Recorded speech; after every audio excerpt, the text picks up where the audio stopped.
Hello and welcome to the next installment of Rob's Blog. I hope so far you've enjoyed the previous ones. Today we're going to focus on a great way to get a better flexibility, and what we're going to do is actually use what we call a foam roller. We're going to perform an exercise that technically is called self-myofascial release. Big words you don't need to remember, but what we're doing is we're helping to actually untie the knots that build up in our muscles and our tissue, which then allows us to move that much better. Really important to know is when you do things over and over and over again, whether that's working out, whether that's sitting at a desk, whether that's moving from your left to your right repetitively over and over, that develops certain wear patterns within your body, and your tissues start to adapt to that, your muscles and the fascial networks that are in between. And they actually develop knots, if you will. What we need to do is untie those knots. If we can keep those knots untied, then your movement patterns when you come to work out are going to be that much better, and especially if we can do this after you work out, so before and after, then we set you up to be able to recover the best that you can. So what we're going to do is this. I'm going to show you in just a few seconds here some key areas. I'm going to show you 3 key areas that are great to do. What you're going to want to do though is very slowly roll across the roller. Now this part's real important, real slow. Sometimes I see people and they look like they're trying to start a fire between their skin and the roller. You want to go about 1 inch per second as you're rolling through on the roller. Why you're doing that is while you're rolling, you're actually helping to break up the knots that are developing within the tissues. Then you're going to find a spot that might be a little less comfortable than normal. You'll know what I mean, okay? Those of you that have done this before know what I mean. You'll feel this little something or another that some might call pain. What you want to do is stop and hold on that area when you feel that level of being uncomfortable. What you're doing though is by putting pressure on that area, that just sets up a whole bunch of different reactions that go within your brain and your nervous system and how it controls our muscles. And what you're feeling is this spasm that's built up. And if you go ahead and hold on there for a long enough period of time, about 20 to 30 seconds, that'll actually go ahead and signal that spasm to relax. It's kind of a form of trigger point massage, if you will. So, quick overview.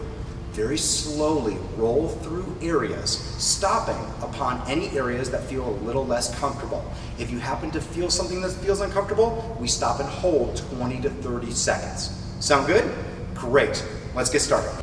All right, our first muscle group that we're going to foam roll is going to be our calves, the back of our lower legs. Now these muscles tend to get really tight on most people, especially folks that tend to wear shoes with an elevated heel, whether that's female or male. It's very, very prevalent. So if those muscles are always very tight all day, we need to roll them out and untie the knots. All we have to do is put the roller right behind the ankle. Go ahead and bring your hands back behind you.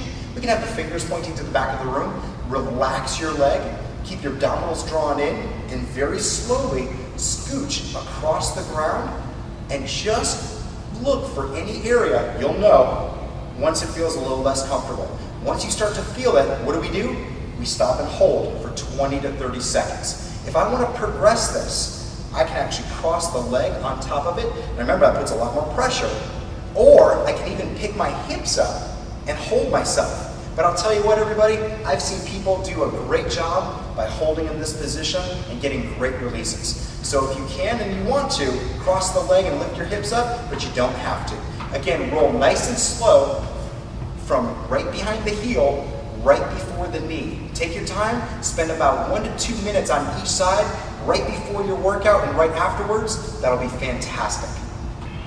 Our next one we're going to do is going to be for an area on the outside of the thigh. Again, technically they refer to it as your IT band, just your iliotibial band. It connects your hip all the way down past your knee.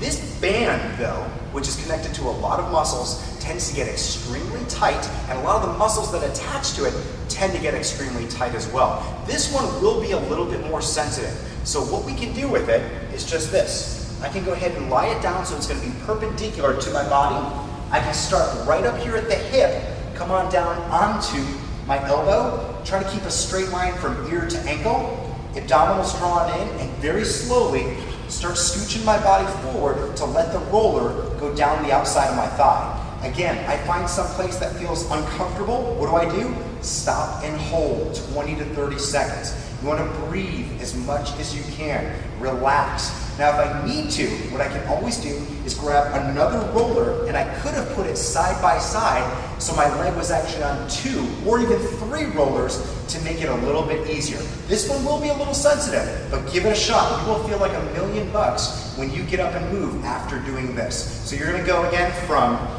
your hip all the way right before your knee on the outside of your thigh. The last one that I want to show you today is going to be for an area back here. They refer to this area as your latissimus dorsi, or people abbreviate it all the time and call it your lats. But it's this really big muscle within your back that actually attaches to the front of your shoulder all the way down to your pelvis. This muscle, again, can be really, really tight. We talked about this one before when we did our static stretches. To foam roll it, all we're going to do is take the roller, we're going to get into the same position that we got into before with the IT band and lie right down with the foam roller under our armpit. I can support my head by bending my elbow. We like to call this the beach pose, you can well imagine.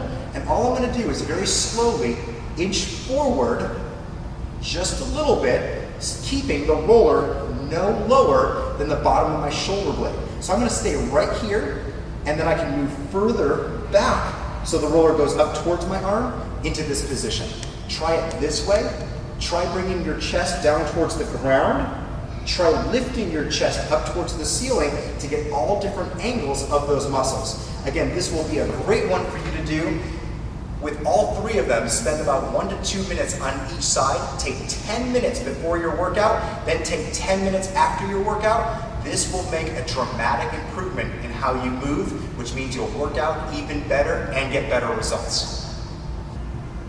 All right, everybody, I hope you had a good time doing a little bit of foam rolling. You cannot visit a Rush Fitness Complex and not see a bunch of people, either by themselves or with their fitness coaches, foam rolling, but now I hope you have a better idea of why we do this. Remember to untie the knots that build up within our muscles. So key things again, roll gently and slowly through areas, stopping for 20 to 30 seconds, and just hold, relax. You're gonna feel that area relax by itself, and again, increase your movement patterns.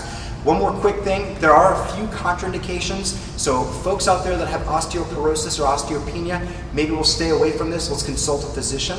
Anybody that might have high blood pressure getting down to the ground, but in general, healthy people will be able to do this and have no problems. If there's ever any questions, again, just ask your fitness coach or fitness manager. Feel free to email me. I promise I'll get right back to you as soon as I can. My email address, again, is rob@therush247.com. Thanks again so much for checking in with us, and hope you have a great day, great rest of your month, and we'll talk to you really soon. Take care.